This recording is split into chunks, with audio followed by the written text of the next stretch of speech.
So thank you all for coming, and thank you for making the time for what promises to be a very interesting but very important conversation on climate change and urbanization in the Somali Horn. The focus on both the theme and the geography is of paramount importance. The theme on climate change, I don't need to overemphasize why we need to be talking about climate change. It is arguably the biggest threat to any kind of development, no matter how you define what development means, particularly to the Somali Horn. The Somali Horn as a geography cutting across 4 countries is of significant importance because of the impacts that climate change is having on that particular group of people.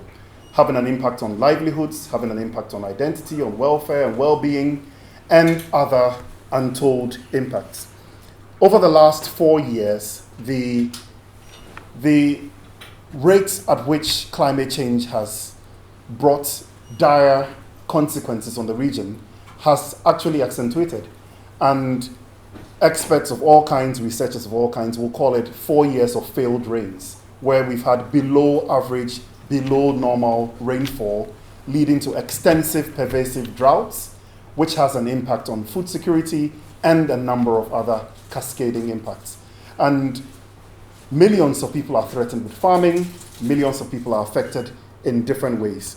So we want to do a very important thing, which the university does, is to facilitate conversation and dialogue, and to broker that conversation around this very important topic. And tonight we've brought together a very distinguished panel that have come all the way from the Somali Horn in different capacities. Tonight also follows a conversation that began actually yesterday. So yesterday we had a more closed roundtable discussion of about 22 people with different expertise and different institutions from the FCDO, from within the region, from outside the region. And today we want to continue with a more public-facing conversation with a panel. So without much further ado, I will introduce the panel to join me at the front to take their seats, and then we would continue with the dialogue. So the first person I'd like to call up is the MP, a member of parliament from the Mandera constituency in Kenya. Her name is Umu Ker Kasim Sheikh. Let's welcome her to UCL. Thank you. And the technical team would give you a little lapel mic so that those watching online can hear us clearly as well.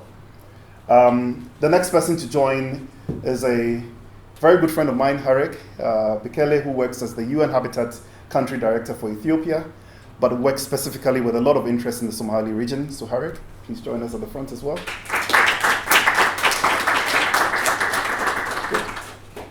And last but one to join us is Nuruddin Dire, who used to work for the United Nations, a politician, a diplomat, wears many, many hats, and another very good friend of ours. So Nuruddin, please take your seat at the front as well.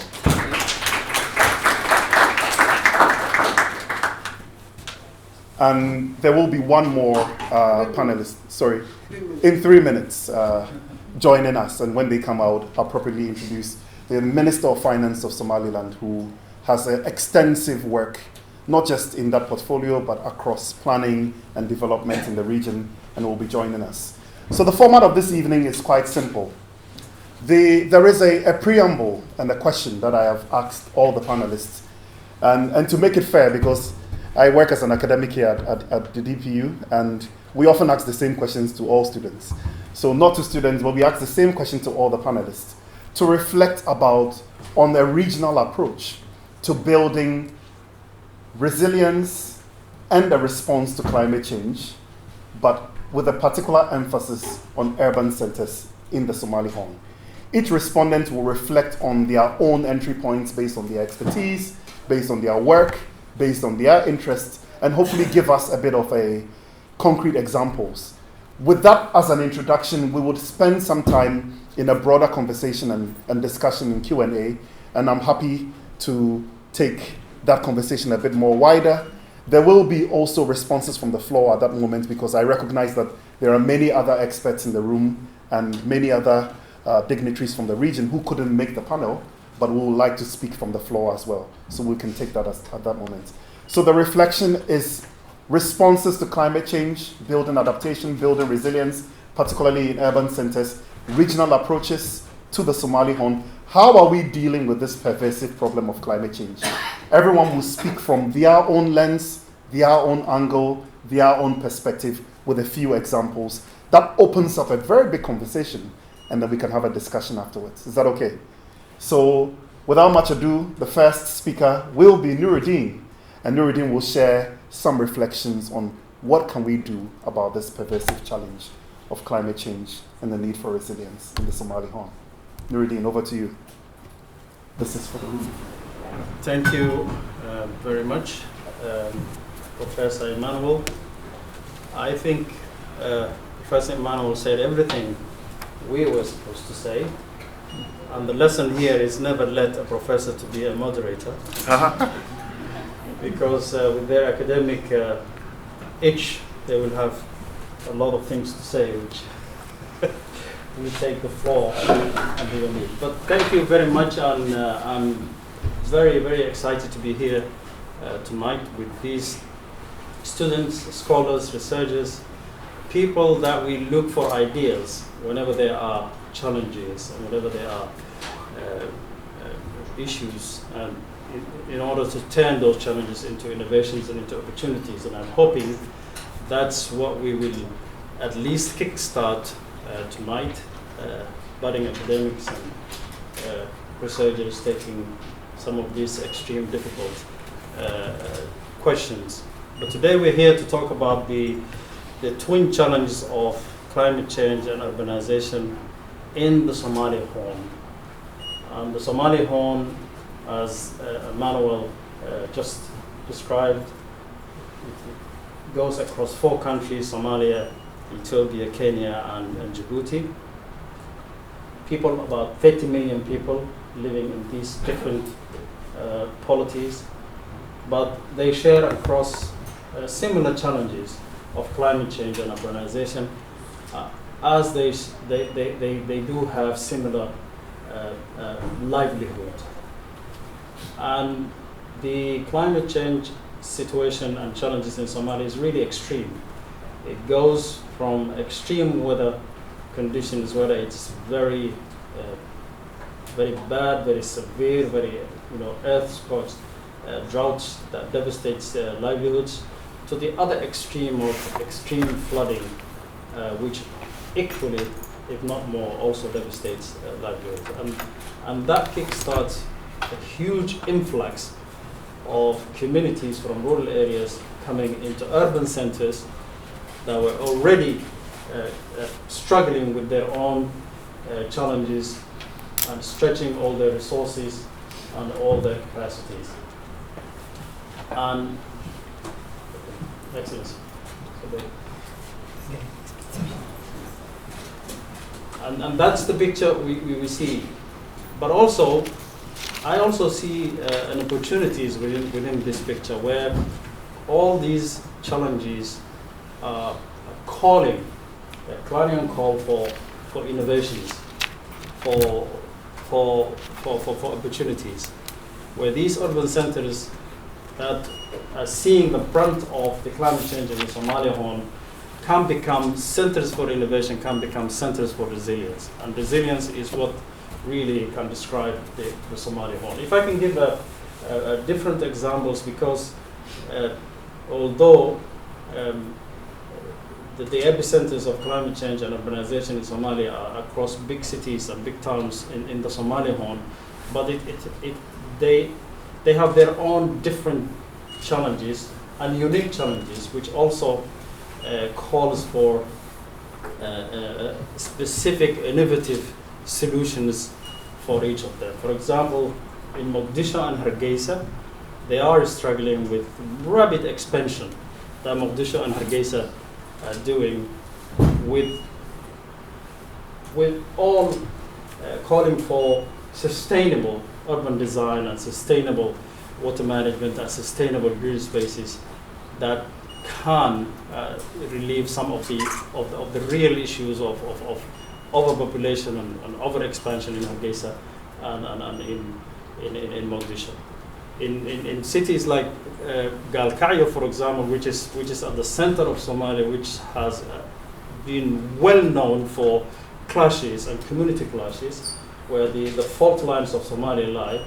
It is about environmental diplomacy, and it is about keeping these community tensions at the base of how to deal with the climate change and urbanization challenges that we see. Cities of Baidawa and Kismayo and those cities are struggling with a huge amount of internally displaced communities that are coming from the rural areas. And if you just go to Baidawa, it's a city of 1 million internally displaced people. And that is where innovative urban design and sustainable management of water and other resources is where we should be looking for innovation. There is one city that actually managed to some extent some success, the city of Garowe, which today, for example, 80% of its resources coming from renewable resources. They have started implementing some water conservation sort of ideas in their city. Because it's relatively smaller than the other cities that I'm talking about, they are able to implement some sort of innovations. And I think this is where, if we arrange and put together a platform where these urban cities across Somali Horn can learn from each other, you can see where also these kind of innovation can come from. So the other thing that the Somali Horn lacks is, because they are spread across these different countries, in some countries, in Kenya and Ethiopia, and the communities, the Somali communities that live in Kenya and Ethiopia, do not necessarily come to the MPs here, and I'm not going to talk on her behalf, but you can see that they don't necessarily come to the priority list, the top priority list of development and sustainability in those countries. Where Somalia, which most of the Somalis living in the Somali Horn live within the borders of Somalia, is still struggling with governance issues and security issues. And I'm sorry if I miss some of the cities in Kenya, Mandera and Garissa, for example.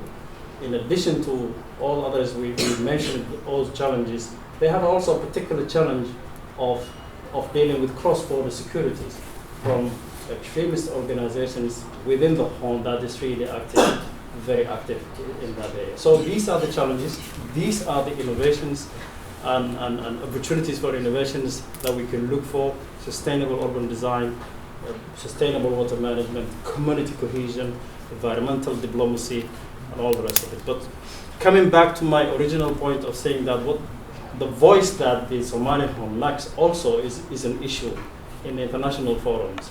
And I think we call, from this panel, our discussion yesterday, we call for establishing some sort of a dialogue platform that can give voice to these 30 million people living in these disparate polities, to have their voice heard, to have their experiences shared, to have their issues aired in the global issues. So I think those are the things that we are calling for. Those are the things that we are asking people of research and thought and academics to challenge and come up with innovative solutions. And those are the call we are calling across the Somali Horn to cooperate together across governments, across political boundaries, because climate change does not respect any of the established modern state political systems, because it affects communities across different polities. Thank you very much. Thank you.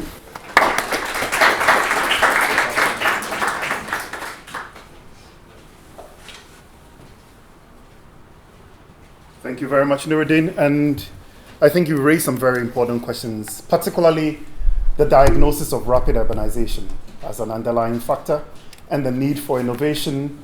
You touched on community cohesion as a very important factor that needs to be really looked into it, but also some of the manifestations of climate change spilling into internal displacement, which sometimes doesn't come up at the top of the argument. I'm sure people are beginning to have questions and we can go into discussion. So I'd like to move on to our next panelist, and thank you very much for joining us. Dr. Saad Alisher is the Minister of Finance for Somaliland. He's one of the most senior members in the cabinet.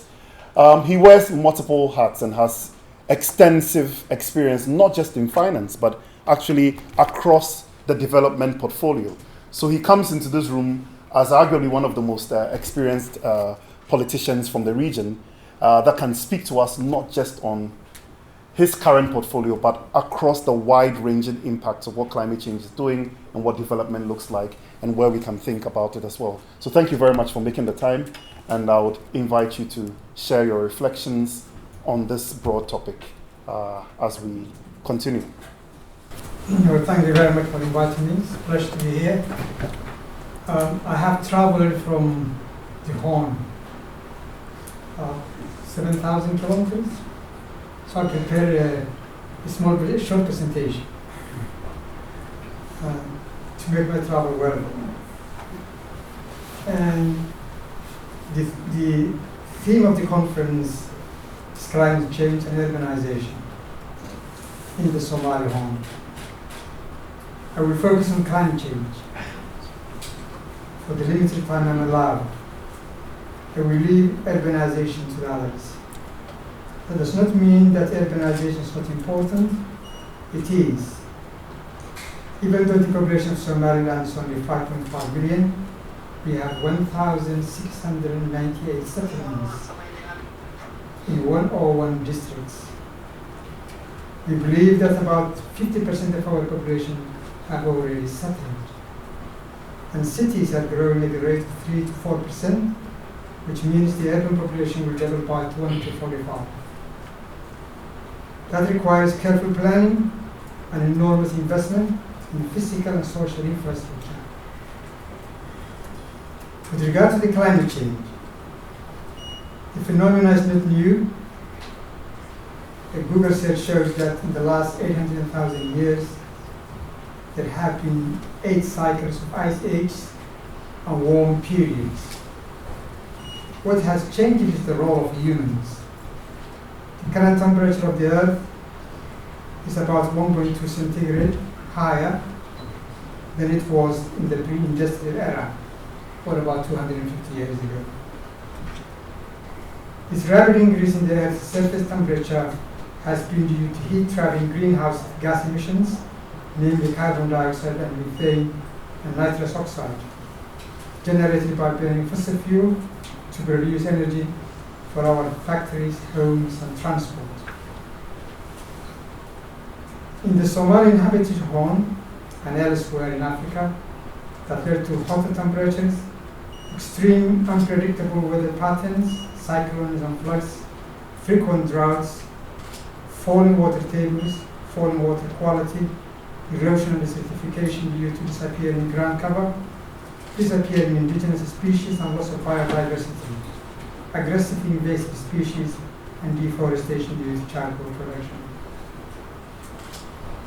The impact of climate change is global, but not everybody is affected in the same measure. There are community groups that are more vulnerable than others. Somalis, mainly as a pastoralist community, are among the most vulnerable. The question is what needs to be done to deal with the consequences of climate change. Do we focus on solutions that go to the root cause and better manage our assets and use technology, or do we focus on mitigation measures that rely on international aid and humanitarian intervention? I would go for the former. I believe that we can deal with the consequences of climate change by better management of our assets, by investing adequately, and by technology. In short, MIT. You may ask, what are these assets that need to be better managed? I can think of 10 assets every country has which they can use and better manage to deal with the consequences of climate change. And these assets are land, vegetation, water, livestock, renewable energy, the community itself, information, technology, and institutions and capital. We can manage land better by zoning it for use, grazing, farming, urban, wildlife, undertaking soil conservation measures, planning settlement and urbanization, and planning infrastructure.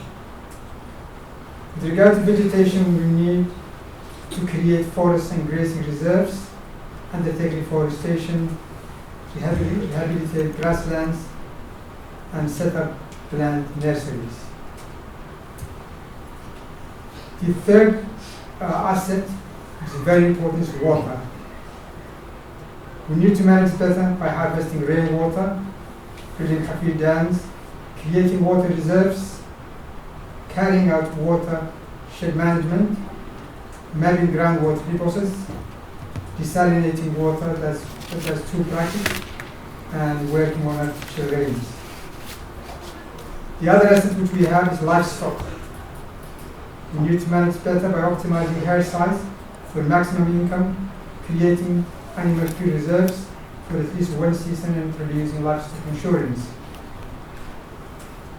With regard to renewable energy, we can do better by incentivizing people to switch from charcoal to solar and wind energy generation, and by regulating charcoal production.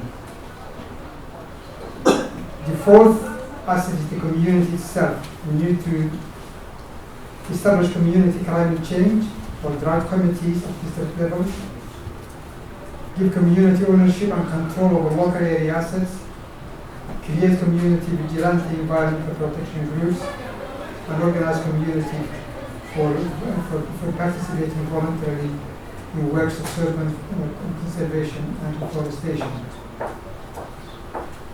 We also have the information as an asset. And we need to manage better by establishing continuous monitoring of the weather, providing short-term, long-term, and long-term weather forecasting, establishing a drought early warning system, using different media platforms and programs. And the eighth asset is the technology, or the know-how. We need to manage better by establishing seed and gene banks, using biogenetic engineering, breeding more tolerant and resistant species, using water technology in finding water, harvesting, recycling, treating, and desalinating.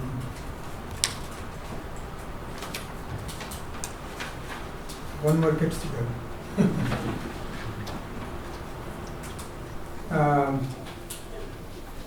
With regard to institutions, we need to manage better by engaging universities at national, regional, and global level, establishing dedicated research centers for water, fodder, food, soil, water, and livestock, establishing technical schools to skill people for climate change, and ensuring cooperation among government institutions.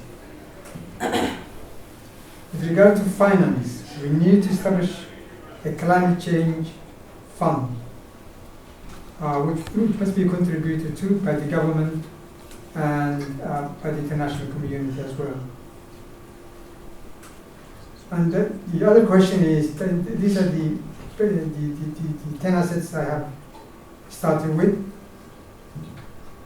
As to the question of what Somaliland did to deal with the climate change. In Somaliland, several policies and legislations were approved to strengthen resilience. These include recognizing the environment as a pillar in the National Development Plan, Forestry and Wildlife Conservation Act, National Environmental Management Act, and National Climate Change Policy. There are also a number of programs the government has embarked upon. These include reforestation through production and planting of seedling from nurseries, soil and water conservation programs, range management including rotation and grazing systems, climate adaptation action plans for local government. And you may ask, what are the priorities for Somaliland, which are also the priorities for all Somalis in the Horn? And I think priorities are securing a seed fund for the establishment of a climate change fund, creating the infrastructure for national food and feed reserves, establishing an early warning system, mapping groundwater aquifers, waterways and rainfall patterns, carrying out a national comprehensive vegetation mapping, creating an extensive network of seasonal grazing reserves, reforestation and the rehabilitation of grasslands, community organization engagement, establishing and strengthening appropriate research institutions, promoting regional and international cooperation among research institutions, establishing a roadmap for increasing the share of renewable energy. Climate change is a global issue, as I said earlier, and a regional issue as well. And we need asset management approach to tackle its consequences. I would suggest that we turn this event into an annual or biannual gathering, and I would propose that the subject of the next conference should be climate change tech. I believe that the main tools that we have to deal with the effects of climate change are better management, better technology, and better investment. Thank you very much.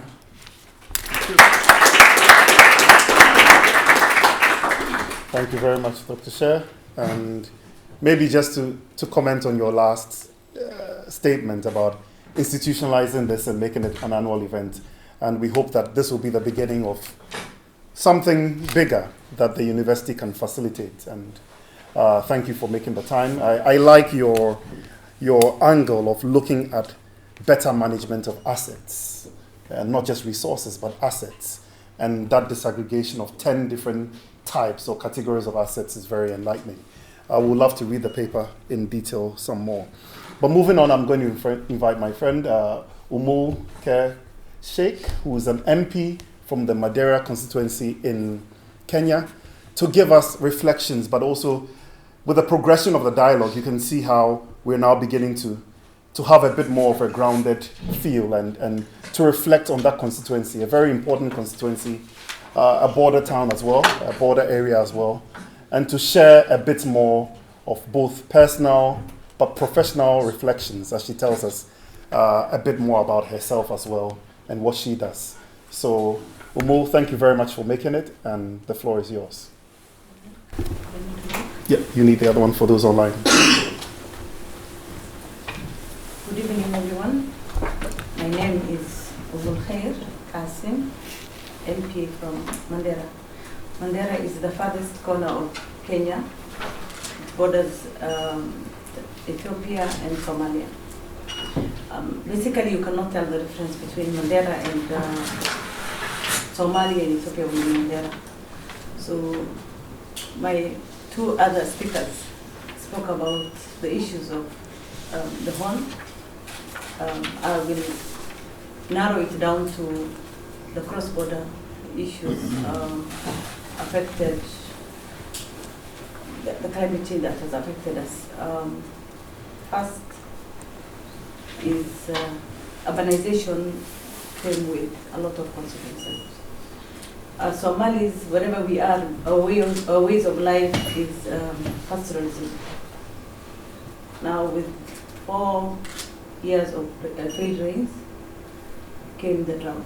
That was really devastating. And I'm sure in one way or another, it affected all of us here by even contributing back home, in whichever way, or even any person of goodwill. So with that then came the floods. Of course, that's a global phenomenon that we can do nothing about, but we can do things that will mitigate or reduce the effects of climate change.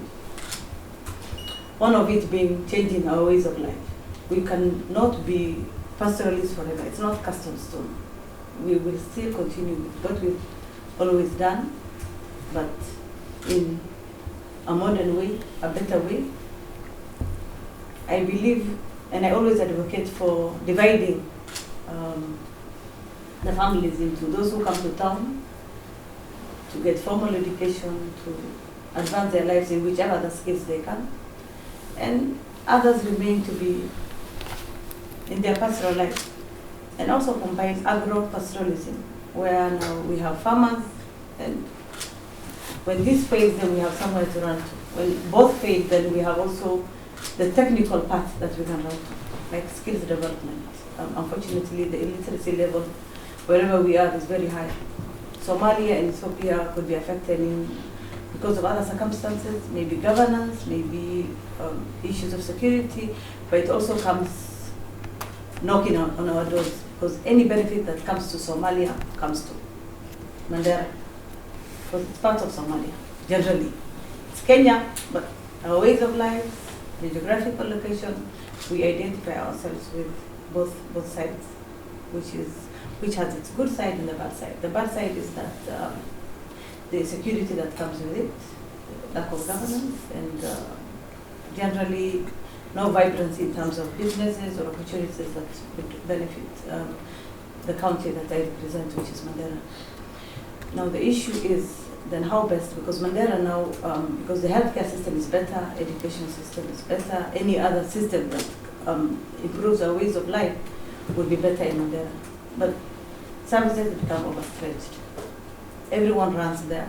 So how best then do we accommodate everyone, ensuring that we also get the services that we need?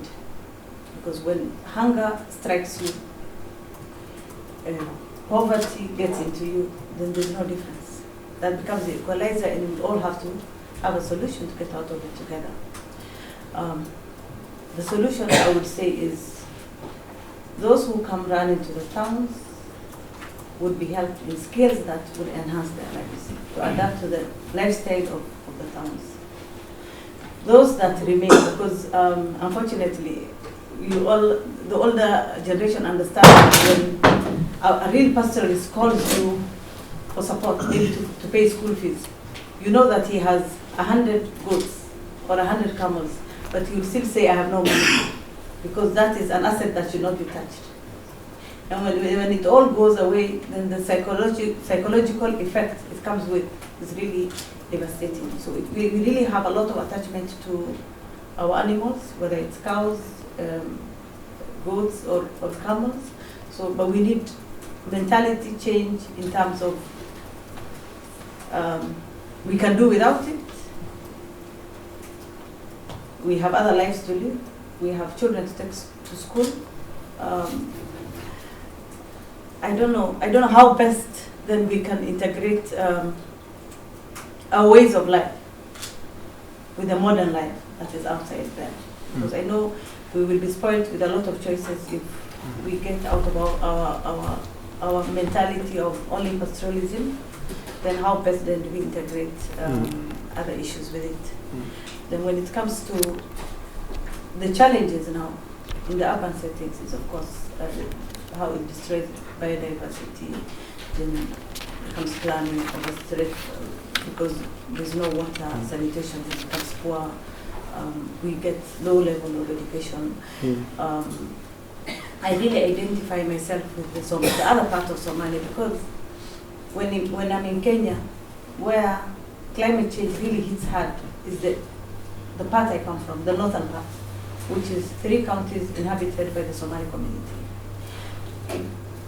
The unfortunate part in that is that it never becomes a priority for a national dialogue. So we can only then identify in forums like this where we meet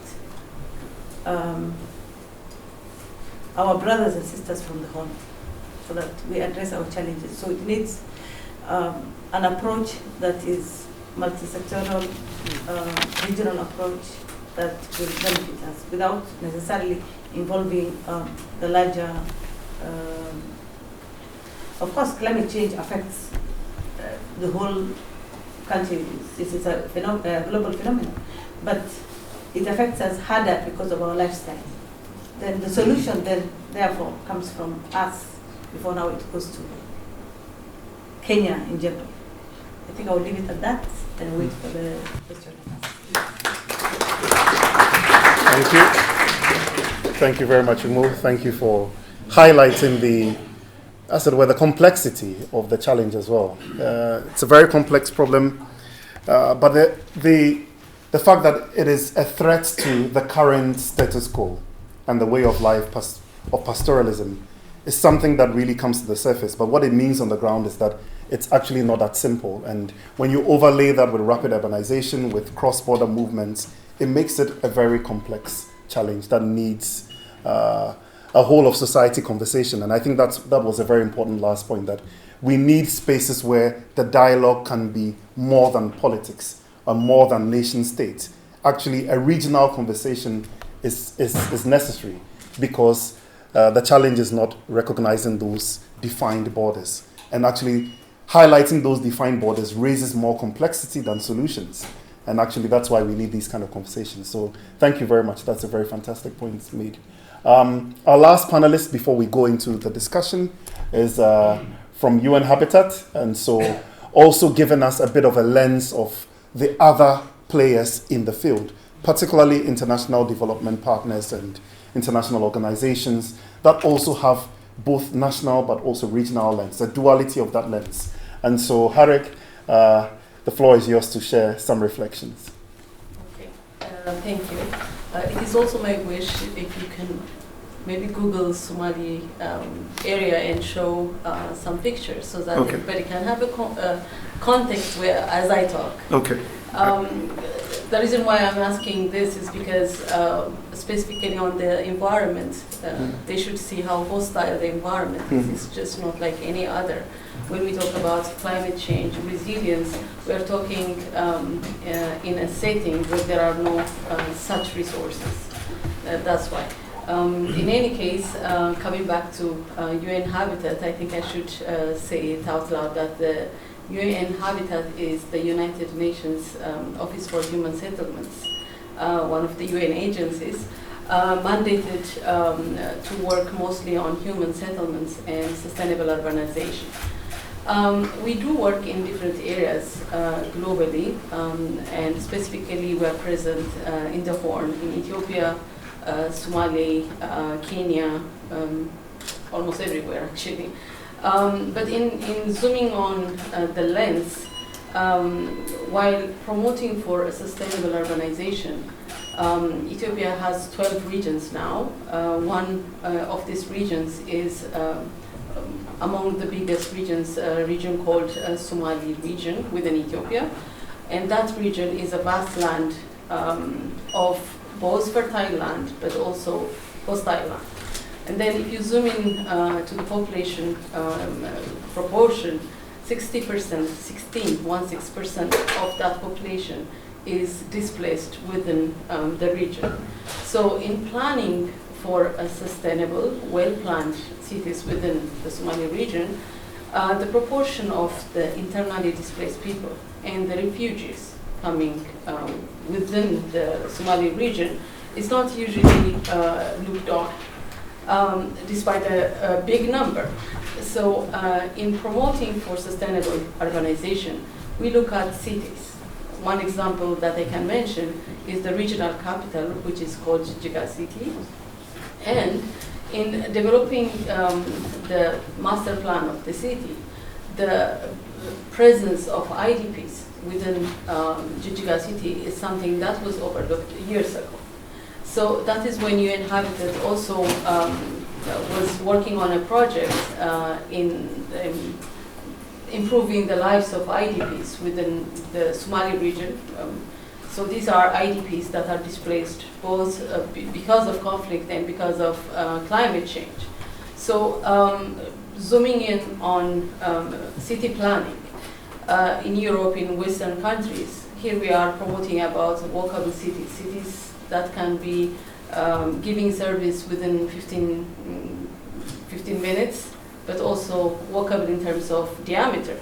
But then, are we going to preach the same thing to the people of Jijjiga, to the people of Africa, in fact? Because in some contexts, the things what we are promoting for are not really workable down there.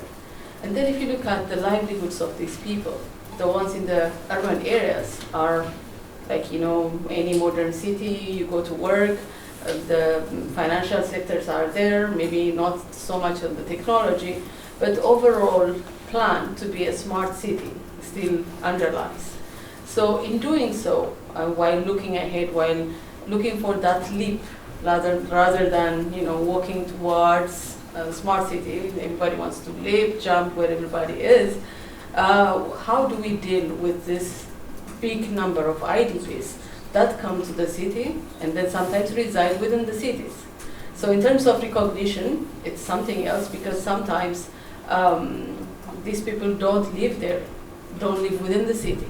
But the ones that are coming for opportunities stay behind, because that's where the petty jobs are. Daily laborers, housemates, people who are single, youth, anybody who can get a little money out of being in the urban area. Some commute, some stay behind.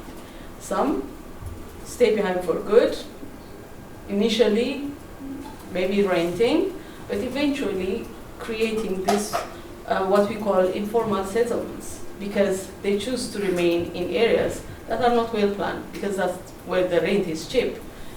And then if I take you again to the modern principles of how do we deal with informal settlements, then are we going to address why there is more and more informal settlement in such towns and cities? Is it because we did not address the issue way before, way in advance? Because we know they are coming. We know when it was forming, we know when it was developing. So this giving solution after everything has happened, after everything had gone bad, is not something I think governments, non-governments, development partners should take blame on, but also should address. The question is, of course, who should address it first? Is it the fault of the government for not giving attention while the informal settlement was developing and becoming so huge to a point where it is swallowing all developments around it? Or is it something that is so economically demanding that we let it be until it becomes a headache, way too much, hotspot for crimes, and then we say one day we wake up, let's demolish informal settlement and give way to development. So these things have been happening in most towns across the globe, I would say, but specifically zooming in on the Horn, we are dealing with people that are almost always on the move. You can call them refugees, you can call them IDPs, but the cities and towns that are absorbing these people on the move should be planning for them, for the numbers that are coming. Are they doing it? Not entirely, but we still promote for inclusion in one way or another.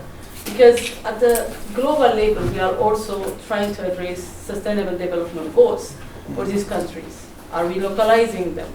Because when the rest of the world is thinking about that walkable city and the smart cities, these cities cannot be smart if they are not going to be planned well. So how do we deal with them? So let me leave you with a question on that. Okay. How should we deal with them? Thank you. No, thank you very much. And you've left me with a question. You started with an assignment. I think I've delivered on the first one. So I think the obvious story is that there is a lot of water stress, and it's driving mobility and migration and affecting the livelihoods and identities of people, causing displacement, etc., and loss of assets, particularly with livestock. But I like what you said, that we need to reflect more broadly on the failure of planning, particularly when we think about urbanization, and how planning has not been able to catch up or think in an anticipatory sense with respect to our knowledge of the predictions of climate change. Often, the information of the predictions of climate change is not used in an anticipatory sense to plan appropriately our cities and urban centers. And that is a significant problem. The issue of inclusion, where people that are affected are almost always on the move, becomes even more acute. How do you include displaced people? How do you include people that are mobile and on the move? And I think you started with a very critical issue of what is an appropriate solution to think about in the first place? How can we localize solutions? How can international bodies like UN Habitat propose global solutions that need to be very much locally and contextually relevant? And we need to reflect on that and question that often. And this is a question for Omar. But how do we make sure that these solutions are contextually relevant, owned, reflect the aspirations and needs of the local people, or reflect the agency, knowledge, skills that are embedded within those communities as well. So thank you. A wide-ranging preamble to the challenge and different angles of thinking about solutions, responses, realities. I'm going to open up to the room.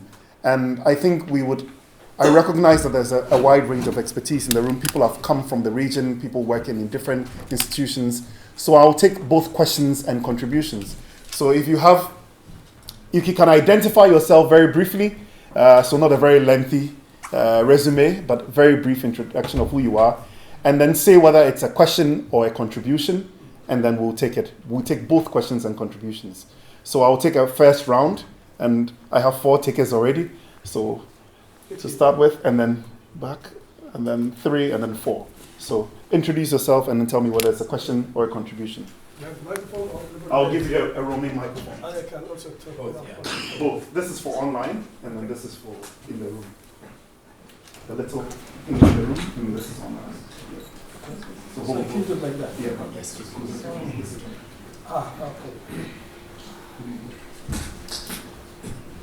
Technology is complicating. Well, my students know I'm not the best at it. They're shaking their heads. Okay. Okay, sorry for fumbling the technology. I'm part of the people who came from outside. I came from Somaliland, way down in the Horn of Africa. And I do research on climate change and pastoralism. I think that should be enough. My contribution is climate change. Pastoralism have been dealing with climate change in all their lives, changing from the rains to abusing but in some ways they survived. They encountered droughts which killed most of their livestock, and then they survived. Nowadays, these things are becoming more intense, and the whole world is dealing with climate change. Then it's a development thing. Again, problem with challenging the development of the world and the pastoralists. So my angle is, I think we neglect sometimes. We only think about how to help them. But we also look from their side and see what capacities and what strengths and what resources do they have. And it's always simpler to improve these things than to create the wheel or to do some things. And what's common in all of our developments is marketing your product, dealing with other people, earning more. And they are really, their markets are in tatters when it comes to livestock. The whole world has, introduced all these kinds of health conditions, markets are controlled. So it's not markets, not in the academic, in the research, in all these things that are practically see what they have. They have a very strong product. The camel, if you slaughter it, can feed a whole village. It's a huge resource, and it costs not much with the bastards are raising.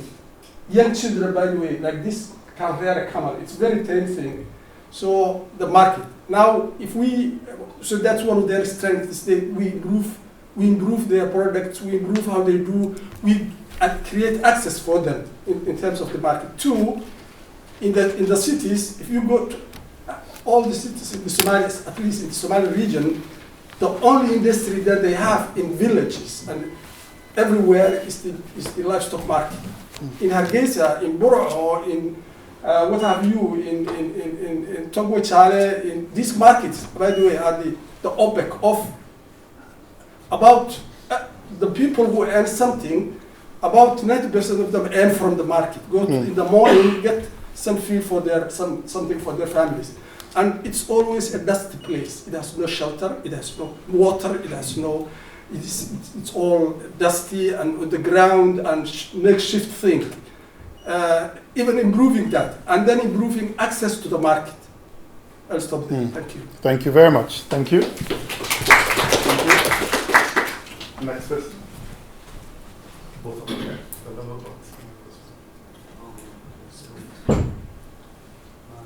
Can you hear me? Yeah. Okay. Introduce yourself. Yes. Hi, my name is Saber. My connection to this is, firstly, on an ancestral side, my parents were born in East Africa in Kenya, and my heritage is India, but my heart is in Africa as much as it is in India. My research for the last 10 years has been in supply chains. Whenever I look at these countries, even before climate change became a buzzword, if you in Global South, there was no word such as climate change. It was just conserving your resources, right? So when I see what's happening in Palestine for the last 4 months, when I see Congo, I see all these countries, and there's certain countries from the West chasing after them, and I was like, what's the one common theme that all these countries have in common? And when I follow the supply chains, they're all rich, and I don't mean rich like somewhere in Eastern Europe. I mean trillions of dollars rich in resources, crazy amounts of rich. And then I look at, naturally I think, well, there's going to be Africans in charge of Africa.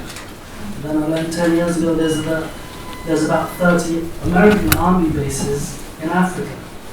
So far, while we in the West been complaining about US imposing on Ukraine, no one's actually mentioned that America is 3,000 miles away all over Africa to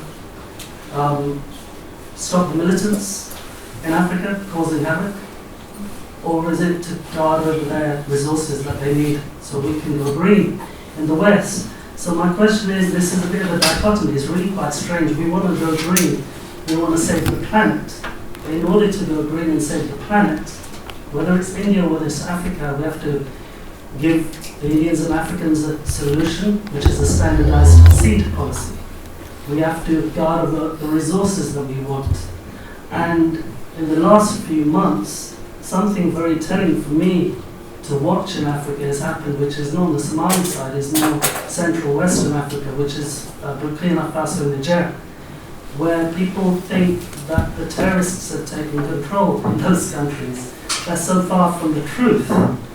Those countries decided that they are fed up of the West stealing the resources from Africa, and they kicked out France. So my question here is, if we're here to talk about the solutions for climate change, the solutions for climate change which are reliant on stationing our military forces, whether it be British, French or American, in your countries, across all of your countries, 52 of them in Africa, so we can keep our third eye on your resources, stop the supposed terrorism, and then take your resources so we can have the solutions for climate change. If we are really talking about the solutions for climate change, then why is it reliant on stealing your resources in the first place? And if we are really talking about the pastoralism and the growing of food, which I fully support because India has also witnessed the green revolution for the last 40 years, I do not support any centralization of your seeds or your resources. But if we are to really talk about that, then surely we have to ask ourselves,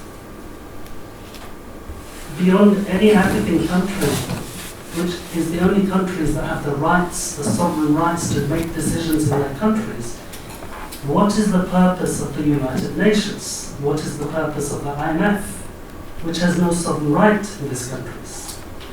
This is what I think needs attention, and this is why Niger and Burkina Faso have actually taken a stand and kicked out France after 60 years and started demanding that we want compensation, not for the last 400, for the last 60 years. If you want our resources to go green so you can have a solar panel, then you better pay us properly, otherwise clear off.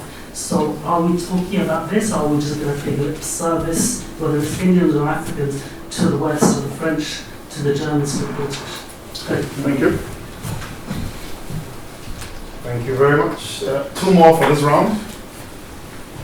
So you need both microphones. Okay. Because we need this one.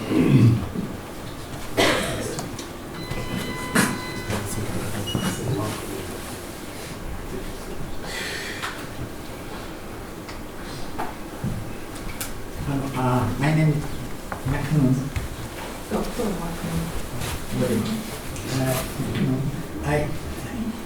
I specialize in pastoralism development and migration, and particularly in northeast Ethiopia, the Awaslan area.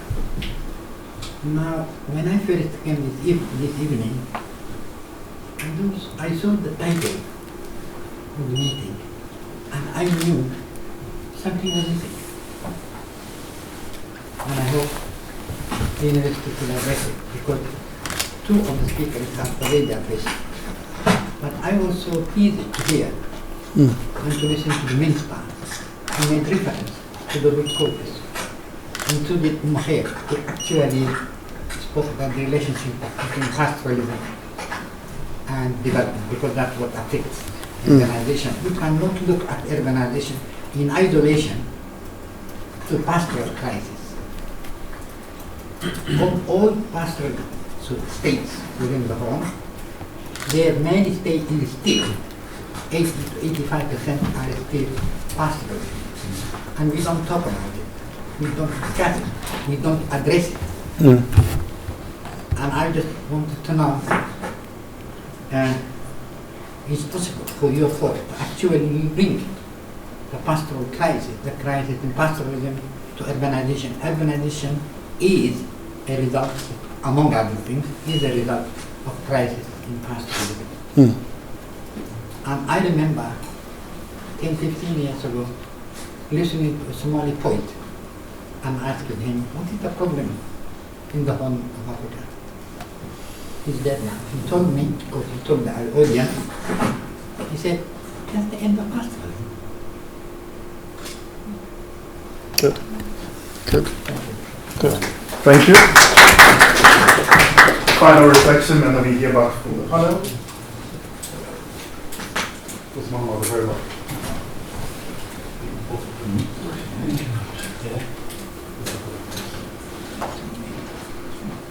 My name is Hussein Mohammed. I came from Nairobi.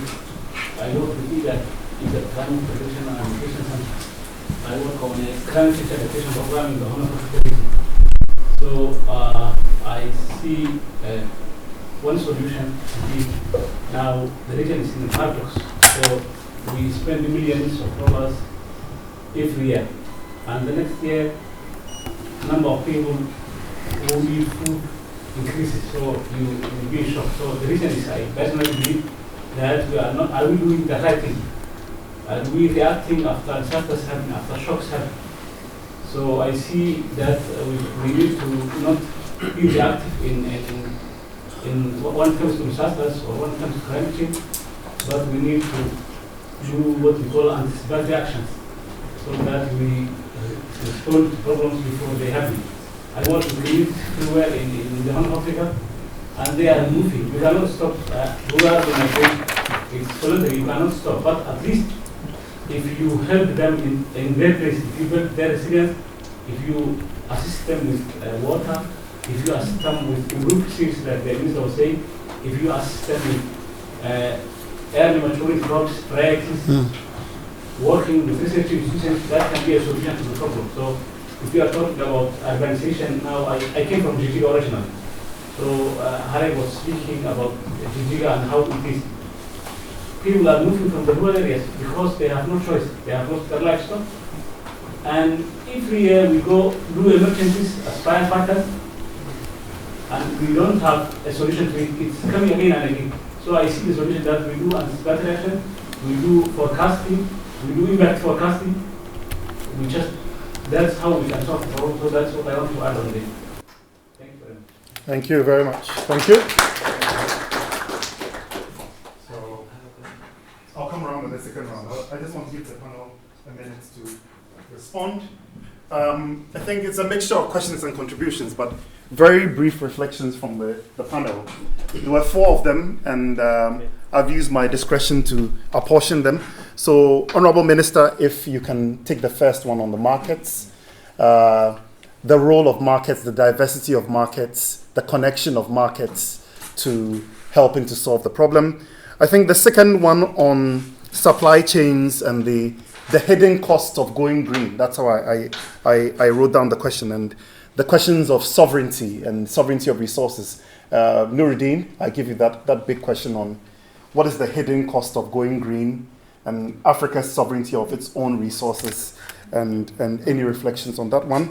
The third one on the link between pastoralism and urbanization, and actually that being the root driver, urbanization being the pastoralism being a root driver. I think, Umu, because you didn't introduce it, but you are actually a farmer as well. And you can reflect on your own experience and some of the practices that you are doing. And finally, Harik, this whole issue of localized support and the link of migration to amplify the problem. Maybe a little bit of a reflection on what Igad was saying as well. So just a quick round of reflections from the panel, and then we take some more questions. Yeah. So, Dr. Sher, over to you. The first one. Right. Yeah. Well, thank you very much. I think market is very important, and it's the nexus between commercial ranging and subsistence farming or ranging. If you want to increase the income of the pastoralists, then we need to provide them with the means to do so. Because normally they will have a stock which has a value, but that value is not realized. It could be realized only in the marketplace, where the supplier will meet the demander and will sell their stock to them. But if there are no markets, then the stock doesn't have that much of a value, other than the milk and the meat, which the family consume. So if we think that development is very much associated with commerce and trade, then we need to provide the facilities for pastoralists to trade their stock with what they don't have. I think that's very important. But can I say also something about the urbanization? Even though yes, please. No, yes. Initially I said we leave that to the others. I think urbanization has been always there. In the UK, I think the farming community probably is not more than 2-3%. But it wasn't always like that. There were times when maybe 80% of the UK population were rural farming, right? But they migrated to the city because the city offers better opportunities. People are rational. They go to places that are better than where they are. Yeah? But only climate change has accelerated the pace. Yeah? And I think we need to take that into consideration, because maybe cities grew by 1%, 2%, 2% in the past, and they're growing at 3, 4, 5%. It's an acceleration. And we need to plan for these people who are coming to the cities to avoid slums and crime. Because if you don't plan, that's what you get, slums and crime. So I think it's very important that also governments and international organizations set up to improve the lives of the urban areas, to work together to make sure that we have, that we don't see these people coming from the rural areas as a burden or as a problem, but as an asset. We can develop them to turn them into assets, and that's what we need to do. Thank you very much. Thank you. Thank you. Over to Nuruddin to reflect on this, the costs of sovereignty and sovereignty of African sovereignty of its resources. Well, Africa can have sovereignty of its resources if it has sovereignty of their countries to begin with. Let's be real. Many countries in Africa don't really have real sovereignty of their own countries. They do have something I could call negotiated sovereignty. Because what is really sovereignty? First, you need to be, as a government, an absolute monopoly of violence within your country. How many of African countries have that? And also the capacity to pay for that. How many African countries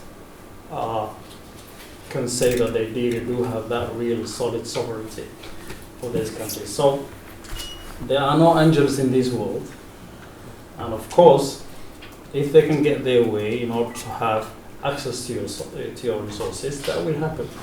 Whether you can have full sovereignty or not, that would be a matter of how much, what's the stage of your own governance in your own country. So that's, I think, a different ball game that needs to be discussed maybe beyond this. And the question is on what are the UN and what are the IMF for, I think certainly is beyond the scope of this discussion. So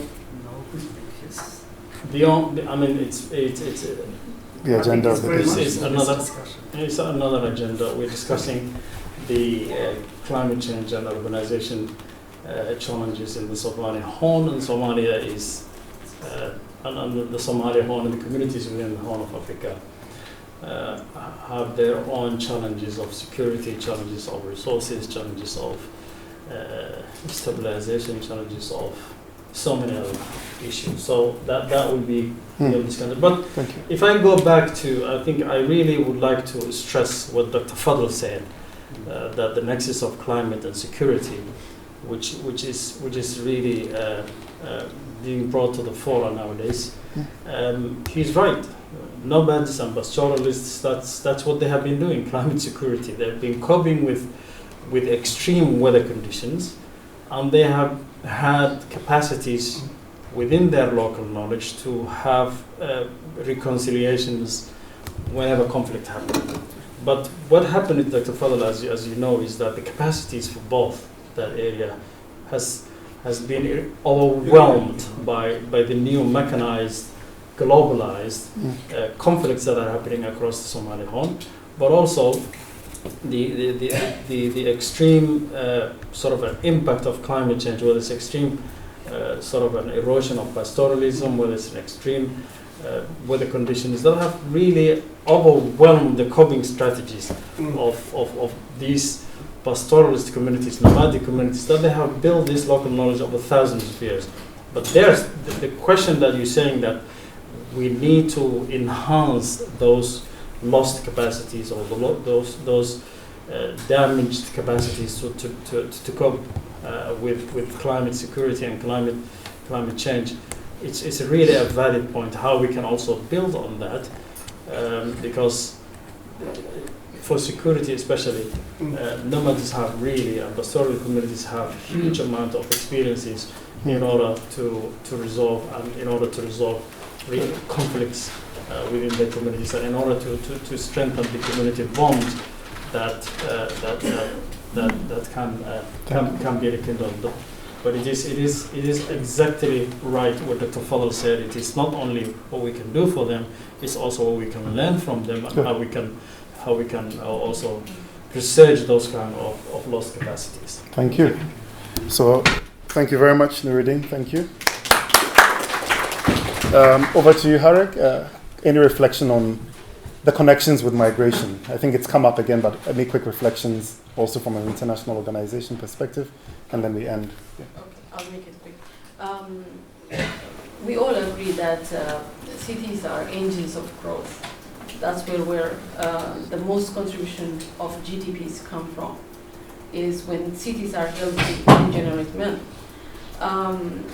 If you take UK as an example, where you have migration, it is perceived as being positive more than the negative, because in a society where there are way too much of a demand for jobs, that's how the job market, the gap is filled.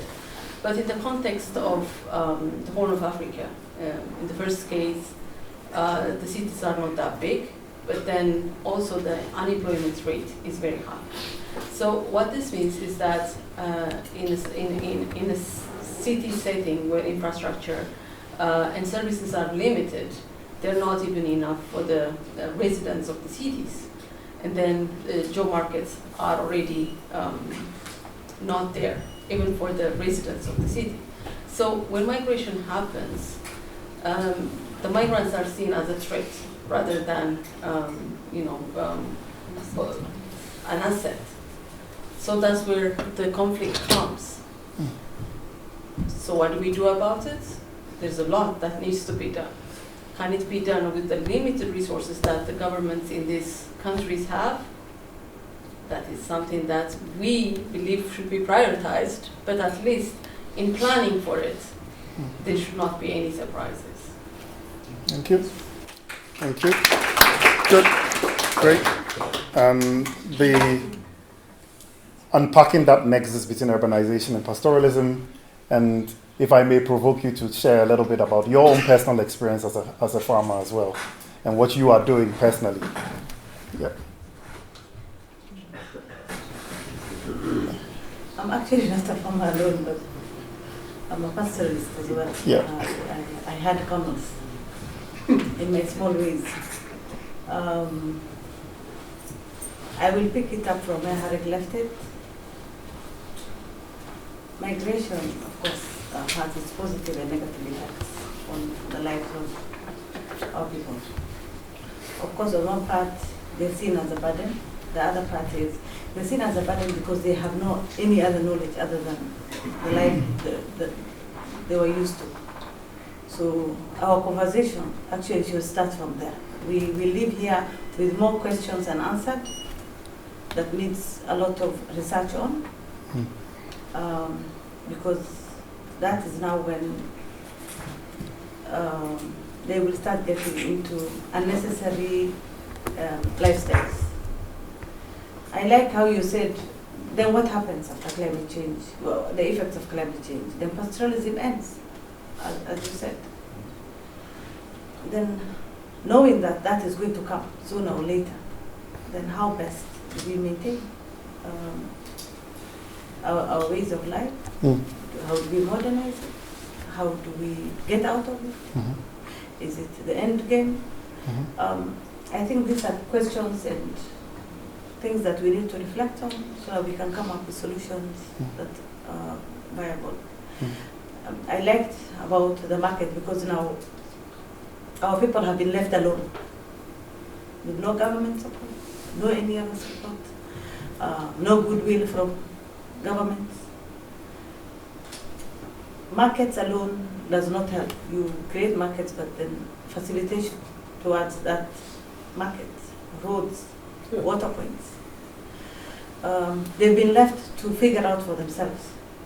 It's a do or die situation for them. It's not any different for the country that I come from, where we have all the resources that could be channeled through that. We have tried creating market. We have a big abattoir. Then how best then do we have value addition for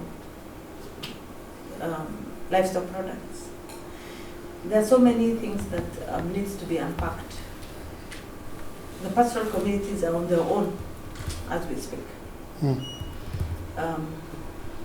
Other than the knowledge that they'll be using all their lives, then how best do we integrate their knowledge and modern day knowledge, modern day copy mechanism on climate change? I think we have experts here.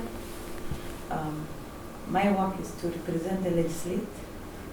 And when it comes to legislation, then how best then as a region do we have a framework that is friendly, that will ease migration, movement, markets? I think those are things we need to ponder upon. And our next conversation then should be that. Thank you. Thank you very much. Thank you. And I believe that clap is not enough for me. So a bigger round of applause.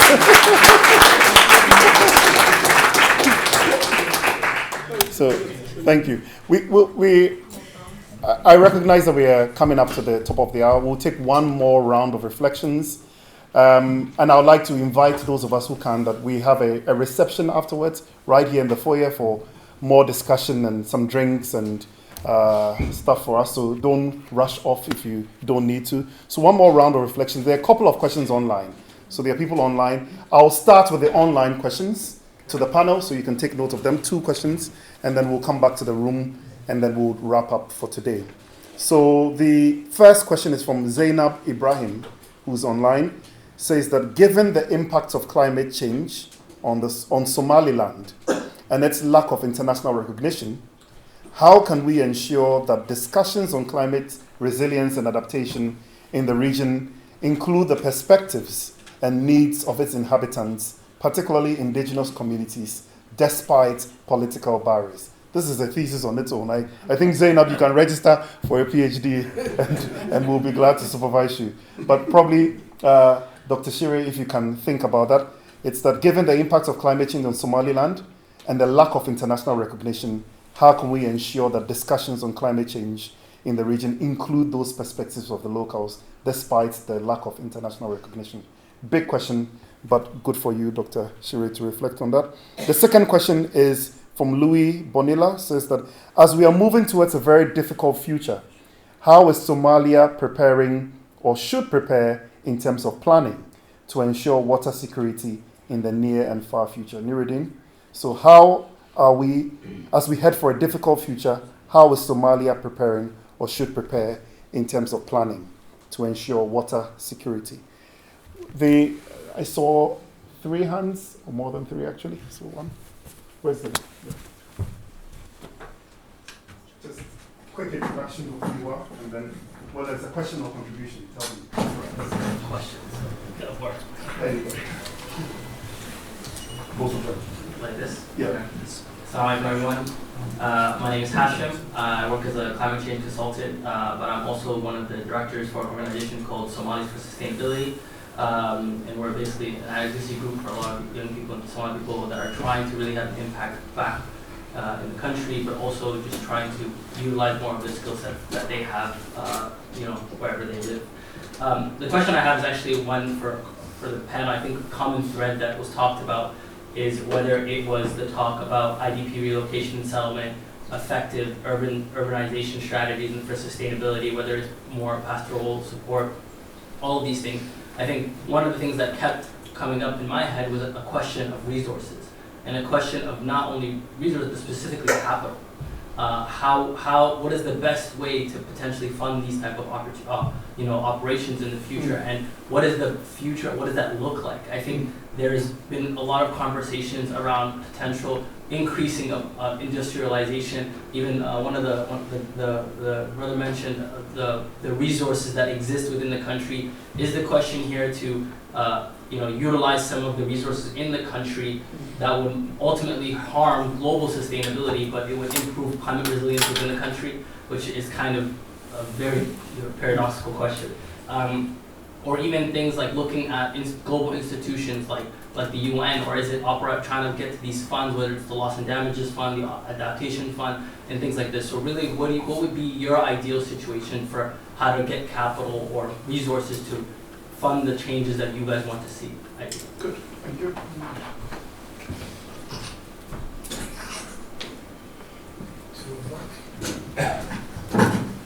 Quick intro. There's a question of contribution.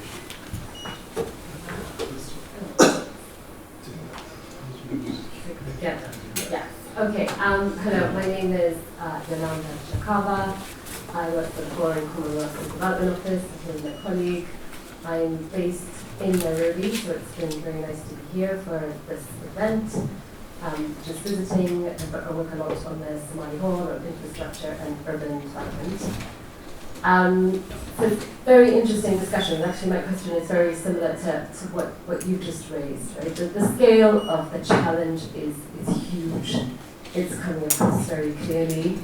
And how do you finance some of these options or solutions that are being put on the table in a context where financing is really hard to come by?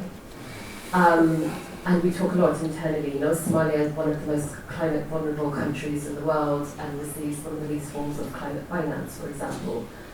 So my question is around the role of the private sector. And it feels a little bit like the private sector is missing from this conversation, right? And we've talked a lot about markets, a lot about trade, economic diversification. So I'm curious to hear from the panel, how invested are the private sector in this agenda, in putting some financing, innovation, contributing to these solutions? And depending on your answer, I mean, how do you incentivize greater participation? Because it's very clear that public financing alone cannot respond to the scale of the challenges we're talking about. Thanks. Thank you very much. serendipity, we do have the private sector represented. We did invite the Hafshil, who supported us also to organize the event. And we have a rep from the Hafshil who had his hand already up before you raised, just in time. So he's going to say something, maybe not in response, but in response, but also a broader reflection as well, the role of the private sector. Thank you very much. My name is Abdulaziz Arab. I'm head of marketing and business development for the Hafshil UK. I'm based here in the United Kingdom. So, to say the truth, I wasn't prepared for your question. I have a question related to that. I was traveling last night. I arrived here in the country late. My colleague who was supposed to be here couldn't be here for work reasons, so I stepped in, but not to give any answers of any questions. But I do have a question, and before that, I would say in Hafshil we do recognize the climate change challenges in the country of Somalia. We are trying to do our best to invest at least renewable resources for the country. So I think we are looking forward to read any developmental from these conferences and to take it from there. Our board of directors will heed to what comes out from this conference and hopefully implement those recommendations. So my question is regarding education. As we know, any campaign needs awareness, to raise awareness, and especially in Somalia, and even Somalia's literacy is shockingly very high. I've read levels a few weeks ago, which was suggesting that literacy in Somalia is about 60% or 70%. So my question is, how far the lack of education in the Somali community causes or deepens the efforts of climate change, or did we consider to educate the masses about the problem of instead of showing them this is what's happening or what's the climate change is causing, do they really understand fully what is the climate change?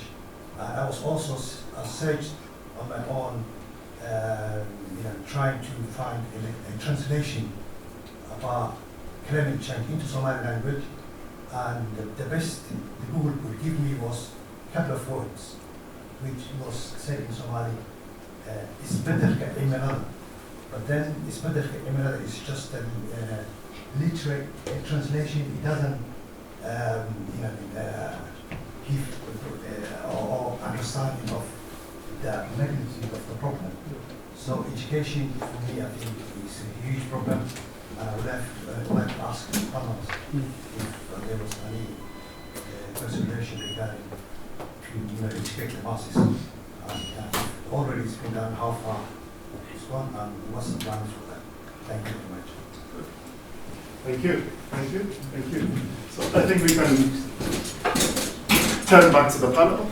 So you have a burning question or contribution. Beginning. Question or contribution? I'll make the contribution. Sure.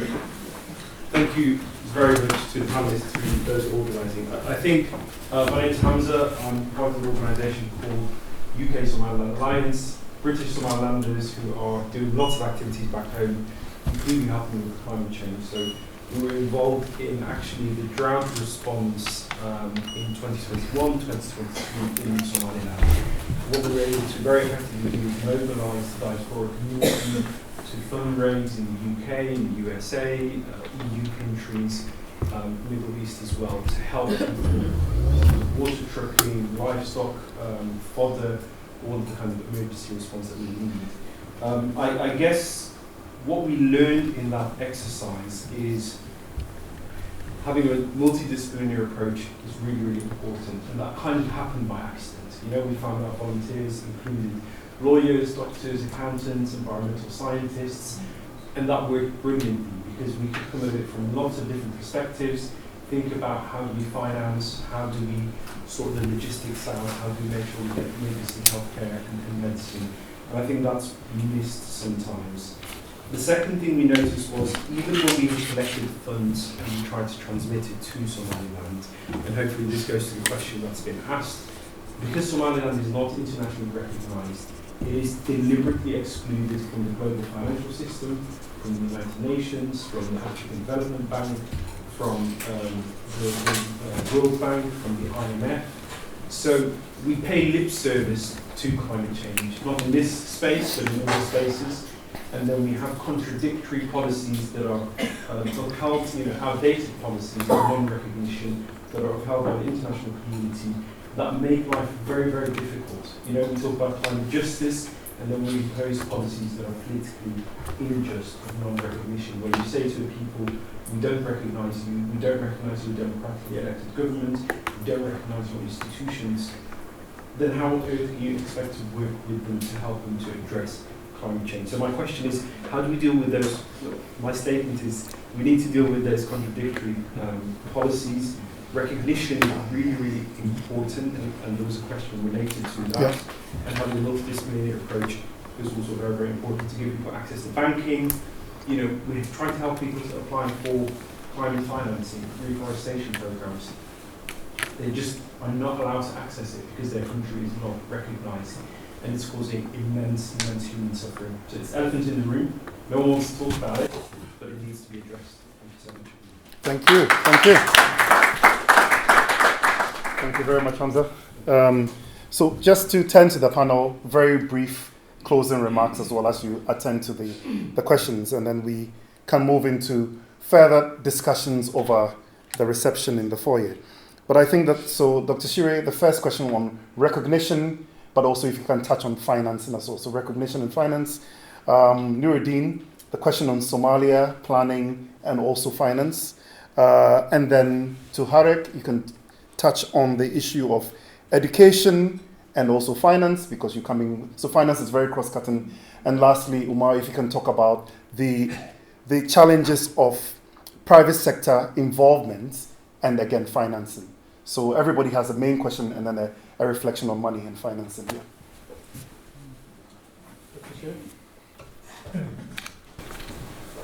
Thank you. Sorry.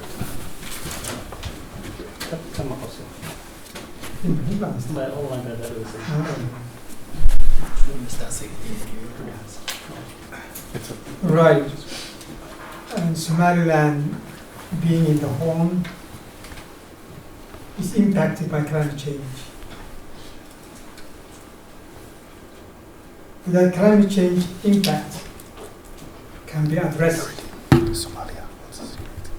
by better management of the 10 assets which I have already mentioned. And when it comes to financing these activities, funds can come from 5 sources: from the government itself, from the private sector, from the diaspora, from the international community, and from the Somali community itself. People may be poor, but they are not without capital assets. So the lack of recognition of Somaliland, of course, impacts the international source. Somaliland, because of its lack of recognition, does not get as much help in terms of financing from the international community as it could.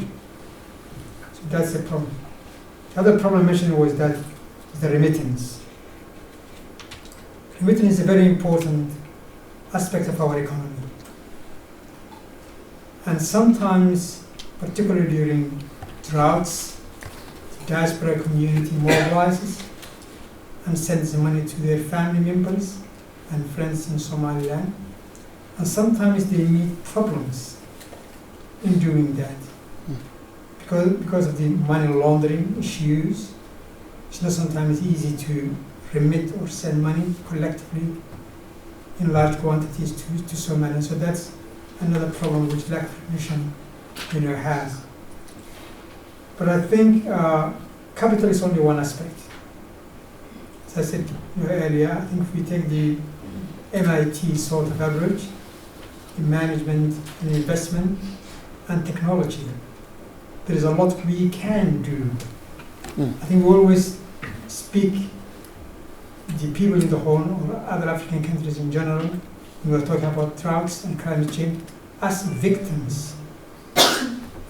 In a way, you can say they're victims because they have nothing to do with creating this problem, but they suffer from it at the same time. Those who create it do not suffer as much. So we need justice here on fairness, I can say that. But I think we need to move away from the victim mindset, and I think focus more on what we can do with what we have. And I think we can do a lot with what we have already. Thank you very much. Thank you. Thank you. So, thank you so much. That was to answer Zainab's question and then the reflection. So, Nuruddin, now to Louis' question online about water scarcity in Somalia, role of planning, and then you can add some financing thoughts as well as a conclusion. Okay. Louis, how Somalia is preparing and planning in order to gain water security? There are two answers to this. One is the diplomatic one, which I can say Somalia is absolutely on top of this and is preparing with joint approach, strategic, everything. And the truth is, it's absolutely nothing. Somalia is not preparing for this. It has other priorities at the moment, which includes government to survive itself, because it's battling an active insurgency in major cities in Somalia. There are governance challenges, there are humanitarian challenges. So in terms of a real strategic planning for water security in Somalia, unfortunately it's not happening. But it could happen.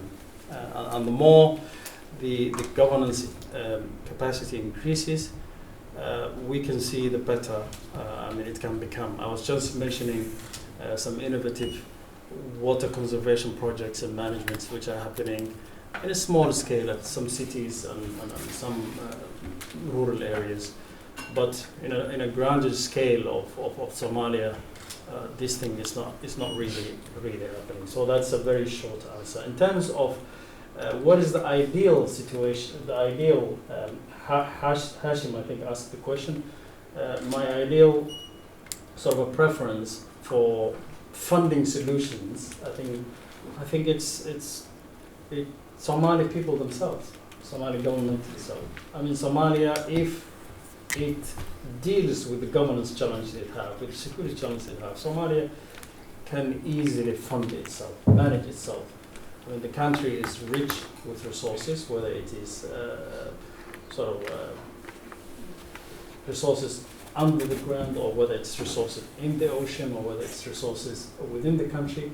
But also it has a very, very active, rich, dynamic, large entrepreneurial communities that are all around the world.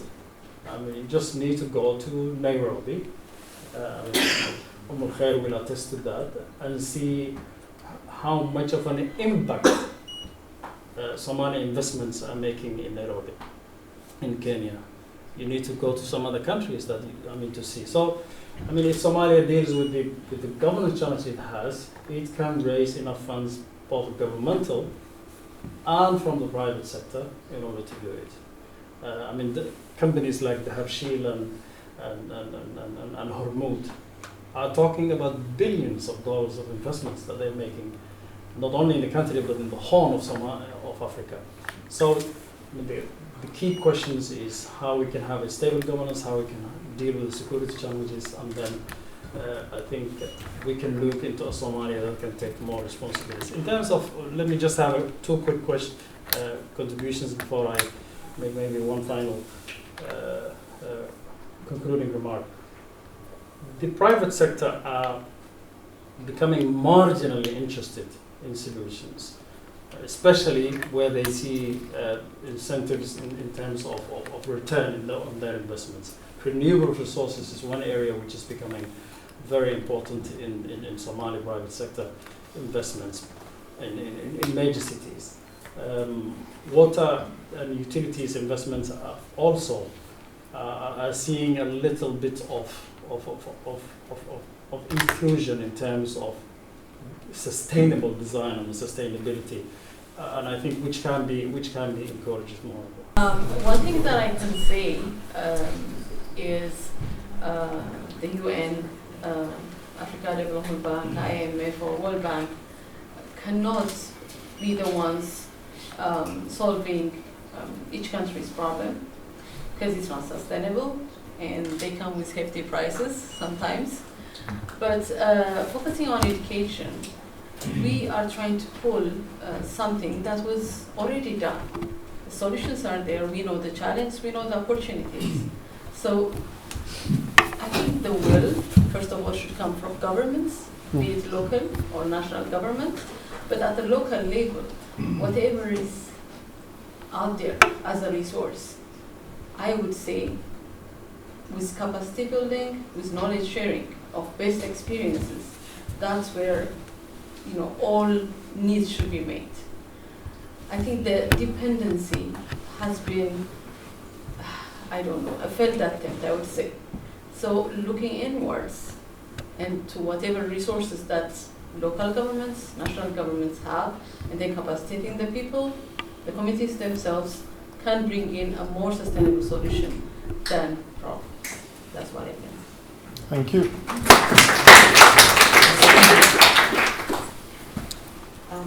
I think my question was answered by Mr. Nidil, just on the role of private sector. Of course, as at now, what we see from the private sector is like humanitarian support, basically. They are not involved in research or in innovative ways of durable solutions that would help adapt or mitigate climate change. So I think they need more awareness on this. We need to also, we subconsciously forget them, and they hide in between. So wherever they are, so I think they need to be involved more, and also be part of the solution. So just not government or any other organizations that we ask for help. I think they play a critical role since they invest and benefit from where the problem lies. Thank you. Thank you. So, thank you very much to a very distinguished panel. Thank you for all the very interesting, insightful, and I need a microphone for online. I think those in the room can hear me. It's practice for my class tomorrow. But thank you very much for a very insightful, very important conversation. We often call it a dialogue, and I think we've had a bit of space for that. And I hope that over the next hour or so, for those of us that can still stay in the foyer with a little bit of a reception, we can continue the conversations. I recognize that the last 2 days have been seminal for us. We've opened a very critical conversation on two fronts, I repeat, both thematically on climate change, but topically on the geography of the Somali Horn. And we hope that this will be the beginning of something that can be sustained, but can be brokered by the university. And UCL and colleagues and other academic colleagues can facilitate this dialogue and hopefully accelerate it to whatever level that it needs to get to. So I'm very grateful to our panelists once again for coming all the way, for sparing the time, for preparing to spend time with us. Also grateful for all the other guests that have come from the region. So around this room, and those who could come yesterday, are a range of representatives from various institutions that have spent time with us over the last 2 days in this conversation. So thank you all. I cannot list the names and institutions. I would 100% forget somebody and be in trouble. So I would just leave it as a very open. But we want to thank the Office of Global Engagement at UCL for providing us with the support to organize this. Thanks also goes to the Habshil. So to my UCL colleagues, Michael Walls, and to Uba, who helped us to organize this. Thank you very much. If I don't mention Michael, I will not get promoted. So put it in my review for next time, my appraisal. But thanks to Our sister institution, so the DPU works very closely with a Somali arts and culture organization called CADE, and Ayan is here, but many other colleagues from CADE are also here. So thank you for that partnership and working with us. And the Habshil is also represented, so thanks to the Habshil for their support. You mentioned the Habshil twice. Twice. Well, it's better than oversight. It's the pitfalls of not having notes. I'm speaking extempore, so I will mention twice than to forget. Money. I thought it was the contribution. It may be as well, but and thanks to our students that could make it. I've seen some of my students in the room, so thank you to DEF-P23 who are learning on adaptation to climate change. Those who came, you get 5 extra marks for tomorrow's presentation. Yeah. So thank you very much. I can see you all in the room. And thanks to everyone else, especially those online as well, who've spent time to join us. And we move into a bit of an informal conversation and reception. So pour yourself a drink at home, and you can still continue to join us. But thank you very much. And we would hope to convene and continue the dialogue. We'll keep you all in touch and informed as well. So thanks a lot once again.